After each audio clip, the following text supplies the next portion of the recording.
Hello, শুনছো? Hello, এই যে এখানে দরজার এপাশে।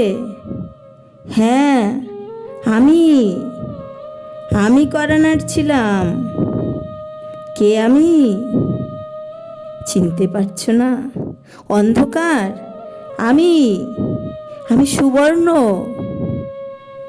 বর্ণ পুড়েছে যার, স্বপ্ন পোড়া অগ্নি জলে। কেন এসেছি?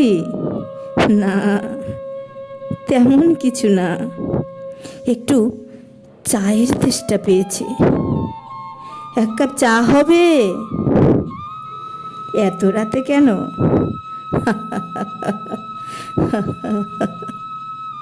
রাত হলেই যে আমার তেষ্টা পায়। দিনে তো আমি আমার থাকি না। আলো বাড়ার সাথে সাথে আমি খণ্ডিত হতে থাকি নানা প্রয়োজনে। ব্যস্ত হয়ে পড়ি পৃথিবীর ক্ষুধিত আয়োজনে। দিন শেষে যখন রাতের আধার বাড়তে থাকে, খণ্ডিত অংশগুলো আবার যুক্ত হতে থাকে। তমসার জলে স্নান শেষে নৈশব্দের আতর মেখে বেদনার জল পান করি।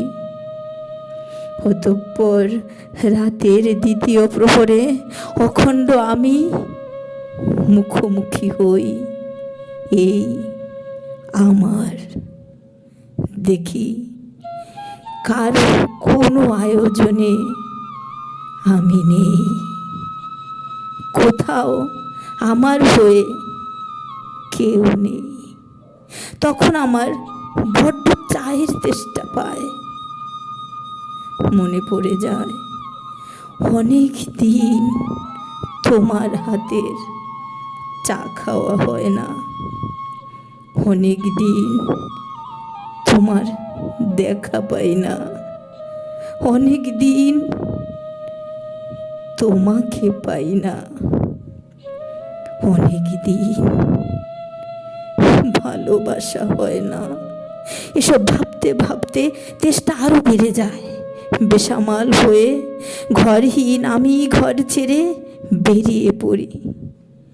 জেনে শুনে ভুল পথে নির্ভুল পা বাড়াই। এই যে শুনছো, শুনতে পাচ্ছ? আমি আমি বর্ণহীন সুবর্ণ। বড্ড তেষ্টা, শুধু এক কাপ চা, এক কাপ চা। অনবরত কড়া নড়ছে দরজায়, শব্দহীন, কোথাও কোনো সাড়া নেই। দরজার ওপাশে কেউ নেই, ওখানে কেউ থাকে না।